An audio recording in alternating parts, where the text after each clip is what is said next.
Hi guys, welcome back to my channel. Today's tutorial is a very simple look that anybody can recreate.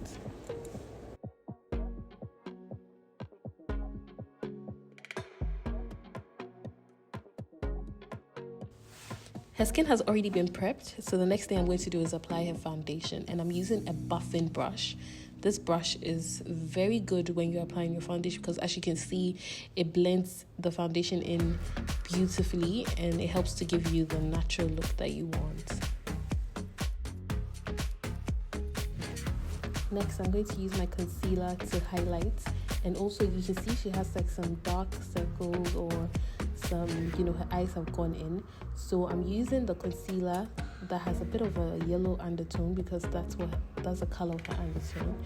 And I'm also using a concealer that's not going to dry, so I can leave it on the skin for it to kind of sit in before I blend.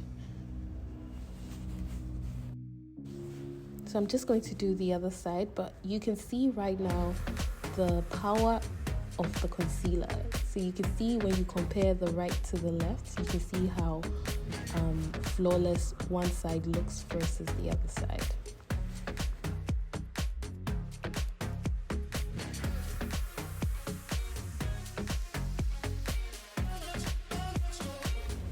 People always ask me if it's necessary to set their face, and the answer is yes, because it's creams and liquids you're putting on your face.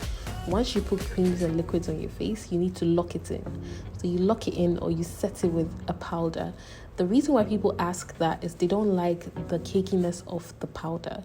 So you need to get a powder that is breathable, that's either mineral based or very light. Okay, so it can be lightweight but full coverage, or medium to full coverage.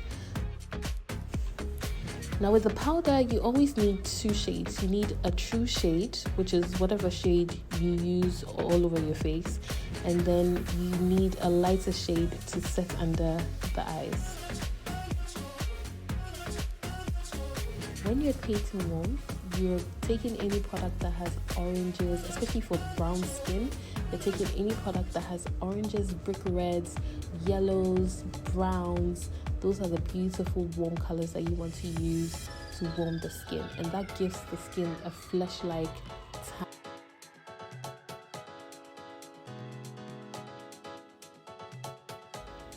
When you want to determine where to start your highlighter from, I usually would use the brow arc, the natural arc of the brow, and trace that down to just on top of the blush or the warmth.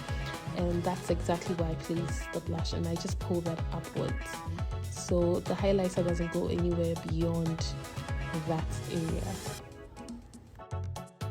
No matter what amount of powder you put on your face, when you spray this setting spray, your makeup just melts beautifully. It just gives you a nice dewy finish, as you can see.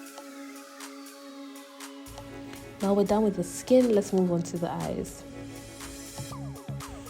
Okay, so for the eyes, this is one of the simplest ways to do eyeshadow.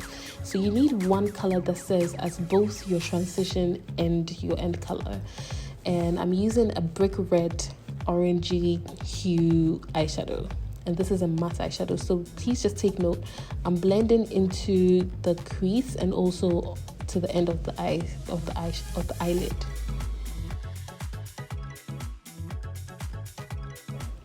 So now we're going to place our gold in the inner corner to the middle of the eyelid. So I know a lot of people are scared of color, especially those who like their makeup really natural and clean. But this is a beautiful way to incorporate color into your look. So I'm using the Maybelline matte liquid lipstick.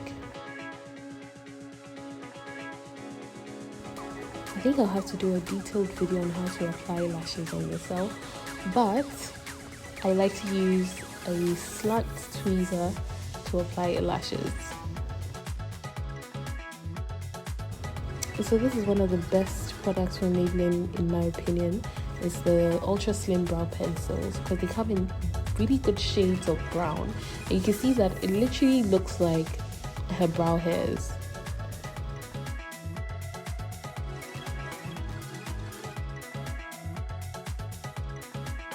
I don't know if you guys caught it, but my client has been sleeping through this tutorial. Every time we catch her, she laughs.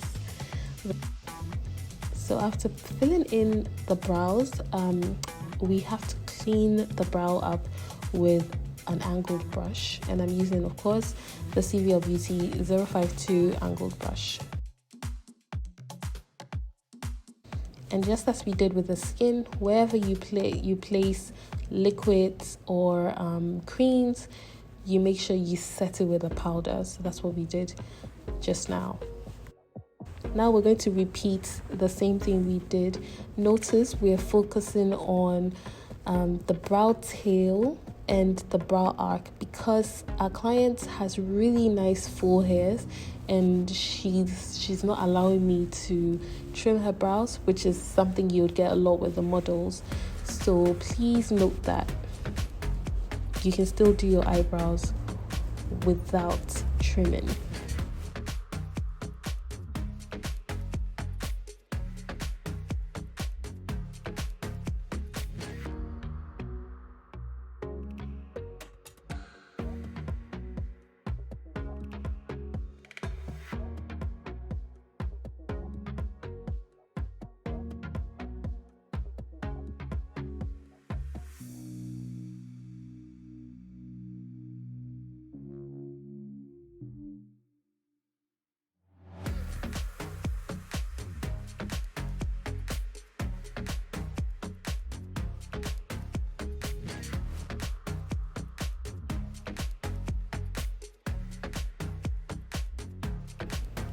You know, we're still in dry season, so I prefer to use a hydrating lip color, and that is what I'm using. It's a nice soft pink. Her lips are already pink in the middle, so I'm just going to mimic her natural lip color.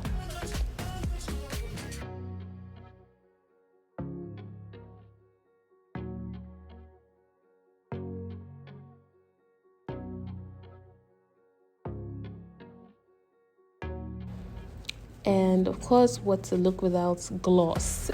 We're just going to go over with clear lip gloss.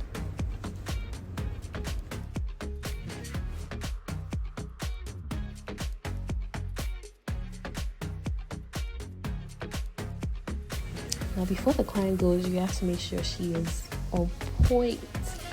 So I'm going to continue to blend in her glow, her highlighter, make sure everything is nice and seamless, and I do this using the strobe brush.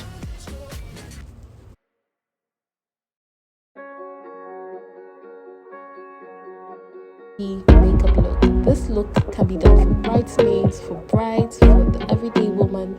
Let me know if you try it. Let me know what you think. Thank you.